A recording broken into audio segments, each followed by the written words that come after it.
Hello guys 11 আশা করি ব্যাকে আছেন বালাই লাগে একখানা কালা তো অনেকদিন ধরে চলে এসে ওয়ারিতে কারণ কোনো কিছুই ভালো লাগে না এই কারণে মাঝখানে 2-3 দিন একটু অসুস্থ ছিলাম এবং কি একটু ডিপ্রেশনে পড়ে গেলাম।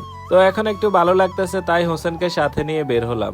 তো হোসেন কয় বাইক না আজকে 2 চোখ যেদিকে যাই ওইদিকে যাই চাই আমরা ওয়ারিতে আজকে হারা যেতাম হারিনি। তো হাঁটতে হাঁটতে চলে এলাম এই জায়গাটায় পরিবেশটা মোটামুটি ভালো লাগতেছে। এই জায়গা বিয়ে নাকি আমরা নিজেরাও জানি না। তো হোসেন কয় বাইক না আমার কয়টা ছবি তুলে দে। তো ছবি তুলি একটু সামনের দিকে আইসা এই হোটেলের মধ্যে হালিম বিক্রি করে। হালিম দেখলে যত অসুস্থ থাই আর নিজেরে কন্ট্রোল করানো যায় না। তো দুনুকা মিলে অর্ডার দিয়ে দিলাম হালিমের রুটি। তো একটু পরে চলে আসলো আমাদের রুটিটা অসম্ভব সুন্দর ছিল, কোনো দাগ নেই, একটাও দাগ নেই রুটির মধ্যে, ভালোই লাগতেছিল। একটু পরে চলে আসলো হালিমটা দেখতে যেমন সুন্দর ছিল খেতেও তেমন মজা ছিল। তারপর খাওয়ার সময় ভিডিও নিতাম হারি না, সবাই কেমন জানি তাকায় রয়েছে, এই কারণে টেবিলের নিচ দিয়ে ভিডিও লইতেছি। তো গাইস এই হোটেলের কথা না বললেই নয়, এই হোটেলের হালিম এবং রুটি দুইটাই অসম্ভব মজা ছিল। তো আজকের ভিডিও এ পর্যন্তই, ভালো থাকবেন, সুস্থ থাকবেন, আসসালামু আলাইকুম।